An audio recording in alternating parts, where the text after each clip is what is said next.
Bismillahirrahmanirrahim. Assalamualaikum warahmatullahi wabarakatuh. Selamat pagi, selamat siang, selamat sore, dan selamat malam guys. Jadi di kesempatan kali ini saya akan melakukan tes untuk sebuah VGA. Karena kebetulan saya dapatkan unit saja, yaitu VGA ya Gigabyte G1 Gaming GTX 1050 Ti dari Nvidia ya. Untuk varian unitnya seperti ini. Kita akan coba cek ya. Baik. Jadi di sini dilengkapi dengan dual fan WindForce khas dari Gigabyte ya. Kemudian untuk heatsink berwarna chrome di bagian belakang, ini bersih tanpa korosi ya. Jadi sangat kinclong, masih sangat kinclong sekali.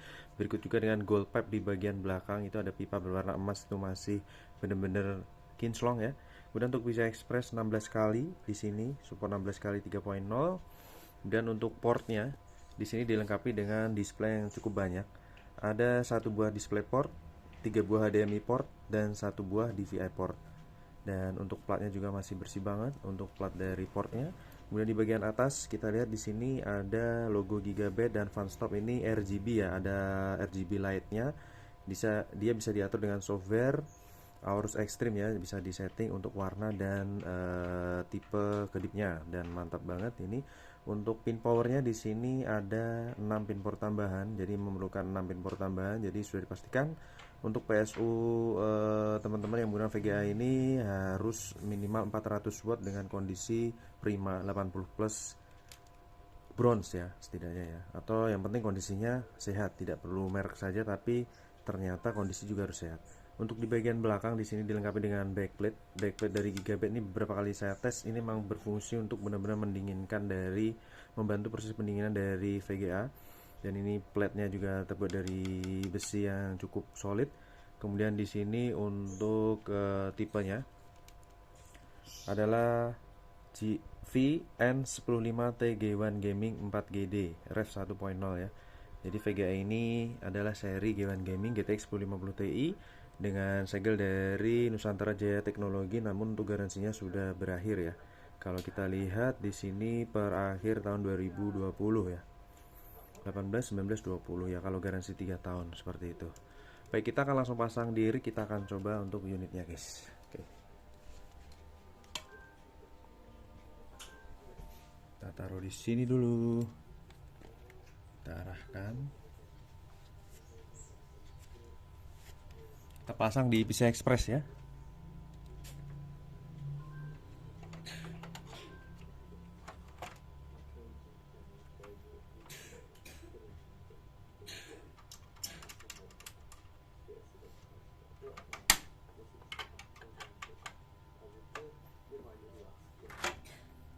Di sini membutuhkan 6 pin power tambahan.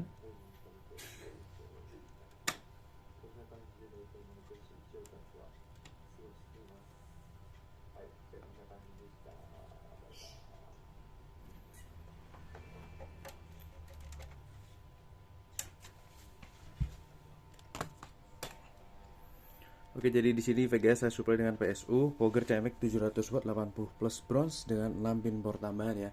Saya menggunakan port HDMI dan kita nyalakan. Bismillahirrahmanirrahim.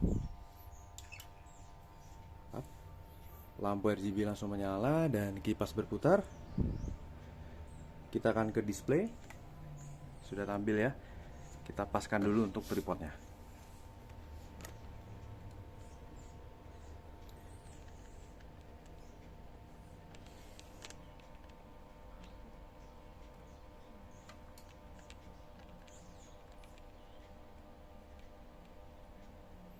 Saya tes per 15 Januari jam 11.12 siang. Kita masuk dulu ke sistem.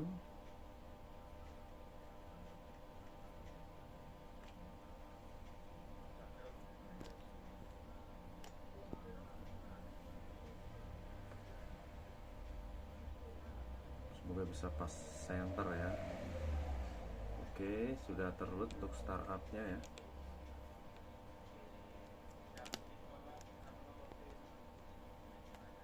Pastikan tengah dulu.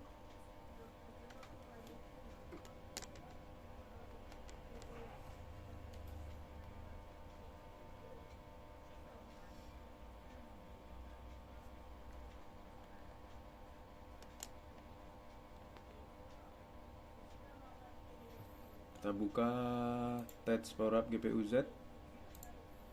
Kemudian kita buka juga 3D Mark. Kemudian kita cek di MSI Afterburner, ya sudah terdeteksi ya untuk grafiknya. Kita akan look up dulu, kita compare di website Touch Power Up GPU Z. Ya, untuk grafiknya seperti ini. Untuk serinya GeForce GTX 1050 Ti. Ya, untuk kodenya JVN105 TG1 Gaming 4GD. Kemudian GB107. Untuk transistor 3300 million, 2.2 GB, dan bus interface-nya berjalan 16 kali. Dia support 3.0, saat ini masih di posisi 1.1. Render dan tekstur mappingnya di 32/48, shadernya di 768 core. Kemudian direct support direct 12. Untuk GDDR5 Hynix di 4 GB, bus width-nya di 128 bit ya.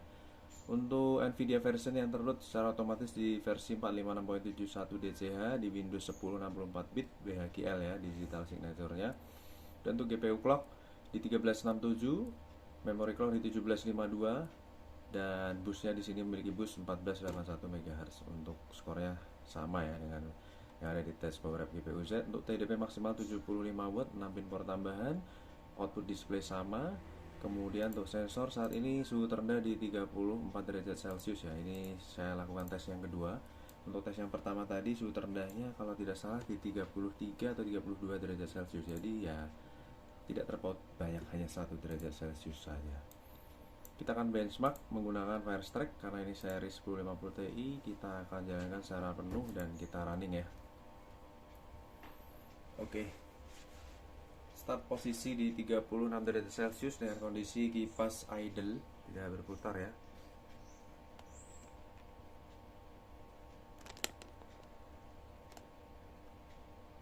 Oke, kita tunggu collecting system info. Firestrike grafik tes 1. Jadi di sini nanti ada 3 tes, grafik tes 1, grafik tes 2, dan yang terakhir basic test. Ada 4 tes ya, yang terakhir combine test. Oke, MSI Afterburner sudah terload, start di 38 derajat Celcius, 37 naik. Kita lihat untuk FPS-nya di sini di 37 FPS. Suhu di 47 derajat Celcius dengan TDP 89 watt. Untuk seri 1050 Ti untuk G1 Gaming ini masuk kategori kelas tertinggi ya. Untuk seri 1050 Ti untuk jumlah framenya di 1000 frame untuk 1050 Ti, dan kita lihat untuk si Gigabyte ini sendiri dia masuk berapa frame. Ini 1100 lebih ya, 1100 lebih untuk framenya untuk grafik tes 1. Kita lanjutkan untuk grafik tes 2. Kipas masih belum berputar, itu artinya suhu belum menyentuh 60 derajat Celcius. Heatsink dan backplate serta gold pipe masih mengakomodir untuk pendinginan VGA-nya. Ya, suhu di 50-an, sudah kepala 50-an, FPS di 28 FPS dengan TDP 87 watt kira-kira. GPU load di 98% ya. Mantap. Stabil di atas 30 FPS. Suhu di 58 derajat Celcius, 57, naik turun, belum sampai 60, jadi belum berputar ini kipas. Yang masuk ke 59 derajat Celcius, masuk ke 60, siap-siap untuk berputar untuk kipasnya. Ya, kipas sudah mulai berputar, mantap jiwa, dan dipastikan adem. Saya yakin suhu akan turun lagi. Oke, di 61 derajat Celcius ya untuk suhu tertinggi saat ini. Dan kipas itu akan berhenti saat menyentuh 50 derajat atau 55 biasanya. Dan ini masih berputar. Ini yang ketiga adalah prosesor tes ya. Yang dites adalah prosesornya, yaitu Core i5 4690K, berjalan di 51 derajat Celcius di 3,7 GHz. Saat suhu VGA sudah menyentuh 47 derajat, dia sudah idle lagi guys. Mantap jiwa. Yang terakhir combine test, cepat banget ya untuk renderingnya.